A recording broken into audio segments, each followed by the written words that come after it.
Vsem lep pozdrav. Tudi danes se bomo srečali s svetopisemsko zgodbo in predno poslušamo Božjo besedo, svetopismo, bomo z velike sanje se pripravili na to, da slišimo, sprejmemo to, kar nam Bog govori. V imenu Očeta in Sina in Svetega Duha. Amen. Moj Bog, žal mi je, da sem grešil in žalim tebe, ki si moj najboljši oče. Trdno sklenem, da se bom poboljšal, pomagaj mi s svojo milostjo. Amen. Oče naš, ki si v nebesih, posvečeno bodi tvoje ime, pridi k nam tvoje kraljestvo, zgodi se tvoja volja, kakor v nebesih, tako na zemlji. Daj nam danes naš vsakdanji kruh in odpusti nam naše dolge, kakor tudi mi odpuščamo svojim dolžnikom, in ne vpeli nas v skušnjavo, temveč reši nas hudega. Zdrava Marija, milosti polna, Gospod je s teboj, blagoslovljena si med ženami in blagoslovljen je sad tvojega telesa, Jezus. Sveta Marija, Mati Božja, prosi za nas grešnike, zdaj in ob naši smrtni uri. Amen. Slava Očetu in Sinu in Svetemu Duhu. Kakor je bilo v začetku, tako zdaj in vselej in vekomaj. Amen. Tako, zdaj bomo pa prisluhnili zgodbi, ki nam govori o ponižnosti. To je pomemben del našega življenja in to nam Jezus pokaže posebej tudi pri zadnji večerji. Prišel je dan velikonočne večerje. Jezus je s svojimi učenci prispel v jedilnico izbrane jeruzalemske hiše. Naporna hoja po živahnih jeruzalemskih ulicah jih je utrudila. Bili so vsi razgreti in prašni. Jezus je z veliko ljubeznijo gledal 12, ki so se prepirali in se šalili med seboj. Do potankosti je poznal vse njihove napake, a jih je kljub vsemu prisrčno ljubil. Vedel je, da je zdaj Juda išče priložnost, da ga izda njegovim sovražnikom. Kljub temu ga je ljubil. Učenci so se ozrli naokrog, kajti služabnika, ki naj bi jim umil noge, ni bilo. Gostom, ki so prišli z ulice v odprtih sandaljih, je prašne in potne noge navadno umil služabnik, ki je bil v hiši najnižji. Vrt z vodo in brisača sta bila že pripravljena, vendar nobene izmed njih ni hotel opraviti tega poniževalnega dela. Zavladala je mučna tišina. Jezus je vstal, nalil vodo v umivalnik in vzel brisačo. Šel je od učenca do učenca in umival noge. Postalo jih je sram. Jezus je končno sedel in jim rekel: Ali razumete, kaj sem vam storil? Vi me kličete učitelj in Gospod in prav pravite, saj to sem. Pripravljen sem za vas narediti vse, celo noge sem vam pripravljen umivati, ker vas ljubim. Želim, da me posnemate, skrbite drug za drugega in se ljubite med seboj, kakor vas jaz ljubim. Ne mislite vedno le nase in na svojo lastno pomembnost. Tako smo slišali, kaj se je zgodilo pri zadnji večerji, kako je torej Jezus sam kot učitelj umil učencem noge in tudi s tem povedal nekaj, kar je zelo pomembno za nas vse, torej kaj je ponižnost in tudi kaj je potrebno vedno narediti, ko mi pridemo skupaj in obhajamo spomin zadnje večerje, ko obhajamo sveto mašo. Torej, če pogledamo najprej, kaj to pomeni ponižnost. Kaj je ponižnost? Nasprotje je napuh, da se nekdo dela velikega, važnega, pomembnega. No in ponižnost je beseda, ki v latinskem jeziku prihaja iz humus. Humus je kaj? Humus je zemlja, rodovitna zemlja, tam, kjer je dosti gnoja in iz tega dobro raste. Ne? In torej humus pomeni nekaj, kar je na tleh, kar je majhno, ampak kar daje torej življenje. In iz česa nastane humus? Iz teh odmrlih listov pa tega. Tako, iz odmrlih, gnilega listja, trave, tudi hrane in tudi živali in tako naprej. Ne? Se pravi, nekaj mora umreti in iz tega požene novo življenje. Ne? Tako je, torej, ponižnost je najprej umiranje in iz tega prihaja življenje. Zato čim več stvari umre, tem več potem obrodi novega življenja. No, to je, se pravi, ponižnost je prva stvar, ki jo Jezus uči. Tudi je rekel, bodite ponižni, kakor vidite, da sem jaz ponižen. Učite se od mene, ker sem iz srca ponižen. No, in tukaj torej od Jezusa učimo ponižnosti, ki se ne boji prikloniti, ponižati pred učenci in jim umiti noge. Zakaj so pa Jezus in učenci, torej pri zadnji večerji, zakaj so umivali noge? Torej, bili so na poti, so prišli iz mesta, takrat niso imeli takšnih čevljev, pa tudi ni bilo takih lepih poti, asfaltnih in tlakovanih, ampak so bile navadne prašne poti in so se morali umiti. In to je bila potreba. Hkrati je bil pa tudi en obred, ki je pokazal, da se pri večerji, pri slovesni večerji udeležujemo čisti, očiščeni. No in Jezus, ker je videl tam apostoli, so bili zbrani in med apostoli nobeden ni hotel biti najmanjši. In nobeden ni bil pripravljen narediti tega dejanja, da bi umil noge, kar so ponavadi delali služabniki, ampak tam ni bilo služabnikov, so bili samo apostoli in Jezus je to takoj izkoristil, da so potem začeli lahko z večerjo, da je sam vzel vodo, vrč in umival noge apostolom. No in to je naredil Jezus pri zadnji večerji. Apostoli so se nekateri upirali, posebej Peter je rekel, ne boš ti meni, in Jezus je rekel, tudi tebi bom umil noge, da boš se ti naučil, kako boš potem, ko boš pomemben, ko boš večji, znal tudi se pred drugimi prikloniti. No in zdaj, če pogledamo, kaj se pa dogaja pri sveti maši? Ali mi tudi si umivamo roke, noge? Ne. Ampak v začetku svete maše pa nekaj naredimo. Kaj naredimo? Kesanje, ja. Mi umijemo pri maši duše. In duše se umijejo notranjost. Tako, s priznanjem, z obžalovanjem, s kesanjem. No in zato pri začetku svete maše, ko se kristjani zberemo, prva stvar je, da priznamo, da smo grešniki. Torej, da priznamo svoje grehe, tudi da smo naredili kaj slabega. No in to priznanje nam potem odpira vrata, da se lahko udeležimo tudi, da lahko poslušamo Božjo besedo in potem, da lahko prejmemo sveto grešne telo, Jezusovo telo. No, a je to edino kesanje, ki ga molimo pri maši? Ali imamo še kakšno drugo kesanje?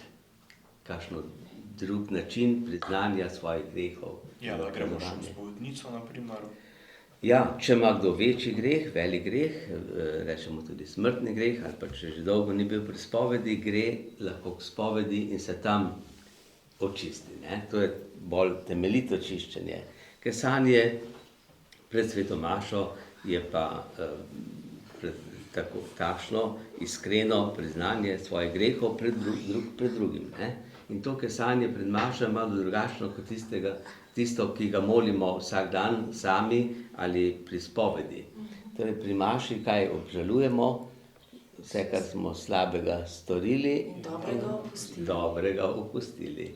Torej greh ni samo to, da nekaj slabega narediš, ampak tudi to, če opustiš dobro, tisto, kar bi moral ali pa kar bi lahko dobrega naredil, pa ne narediš. Ne? No, tako da to je ena stvar, potem takoj zatem spet prosimo, Gospod usmili se. Gospod usmili se, Kristus usmili se, je spet eno priznanje svoje slabosti, svojih grehov in prošnja za Božje usmiljenje. Ne? In potem naprej imamo tudi prošnjo za odpuščanje v Očenašu. odpusti nam naše dolge. Takrat prosimo še enkrat, malo pred obhajilom in tik pred obhajilom še enkrat, s katerimi besedami, ja, pozdrav miruje, takrat pokažemo, da tudi mi drugim odpuščamo in da sprejemamo odpuščanje, ne, takrat si podamo tudi roke ali kako drugače izrazimo to znamenje odpuščanja in potem še jagnje Božje, ne. Nisem vreden, da prideš k meni. Ne? Tako imamo večkrat to priznanje svojih slabosti in prošnja za odpuščanje. No, v Svetem pismu imamo še več drugih takih primerov, ki nam govorijo o ponižnosti. Kaj pomeni ponižnost? Recimo, Jezus je govoril apostolom in tudi drugim Judom, ko so prišli enkrat skupaj in so videli, kako so se ljudje zbirali sedeže na slovesnem obedu. In kaj je rekel? Prvi bojo zadnji, a ne? Ja. In zadnji bodo prvi. Tako. Pa tisti, ki je ponižen, se usedel zadaj in rekel, prijatelj, pomakni se višje, ne? In to ti je v čast. Če si pa hočeš biti prvi, potem pa večkrat pride, da reče, čakaj, ti se umakni temu, ker bo ta tukaj, ne? In si potem ponižen, se moraš tako malo sramotno umakniti. Ne? Zato je pa veliko lepše, da se prej umakneš, potem te pa nekdo poviša, če je primerno in če je potrebno.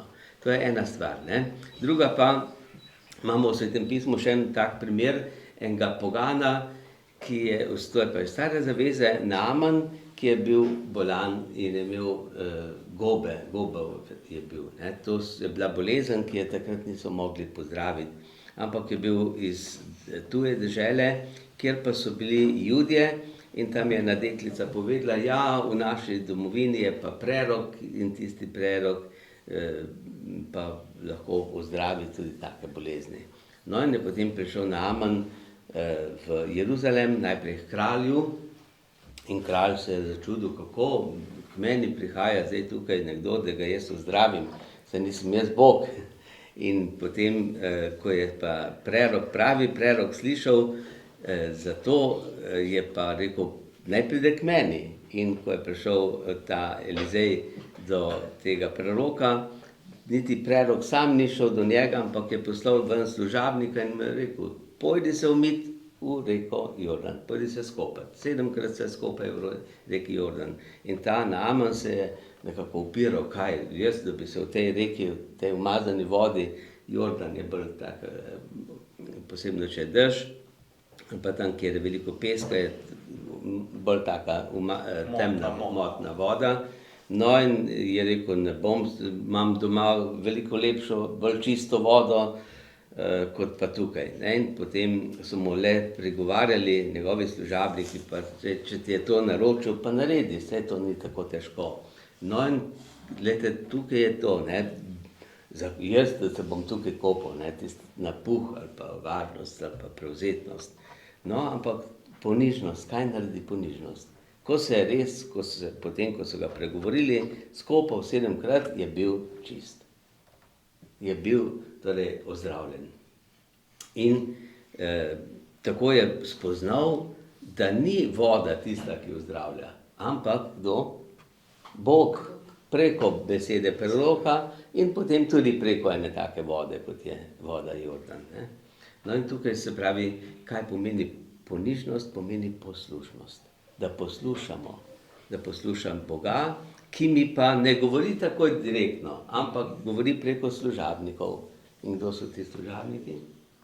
Vsi kristjani, posebej pa duhovniki, posebej tudi kateheti, oznanjevalci. In tako vidimo, kaj pomeni poslušnost, kakšen velik dar je to. Tudi recimo pri Mariji vidimo. Marija, kaj je rekla? Glej, dekla sem Gospodova. Naj se zgodi po Božji volji, po Božji besedi. In ta Marijina poslušnost nam je prinesla odrešenika. Tako se torej učimo tudi mi te ponižnosti, poslušnosti in se Bogu zahvalimo za to, da se lahko vedno učimo. Vsaka sveta maša je taka šola ponižnosti. In kdor hodi k maši, kdor se resnično pokesa, da vidi, pozna sebe, svoje življenje, da je ponižen, tisti je potem srečen in obrodi obilo sadu. To vidimo pri svetnikih. Prva, osnovna stopnja svetosti je ponižnost. Pravijo, če ni ponižnosti, potem je vse drugo na trhlih tleh, vse se zamaje, vse se poruši. In ponižnost v družini se kaže, da so otroci poslušni staršem, zakonca drug drugemu verjetno. Ja, vsi pa Tem nebeškim Bogu, očetu, pa Bogu, ja, tako. No, in zdaj bomo zaključili, bomo torej zapeli pesem. Ponižnost vedno prinaša mir, napuh pa prinaša vojno. Vojno Razprtija, Kriganje, sovraštvo. Ja. Zato, kadar se kregamo, takrat je treba reči, gremo na ponižnost.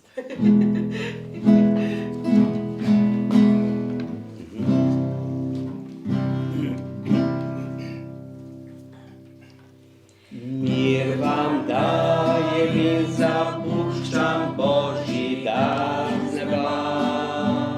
Božji sin nam mir prinaša, objemimo ga.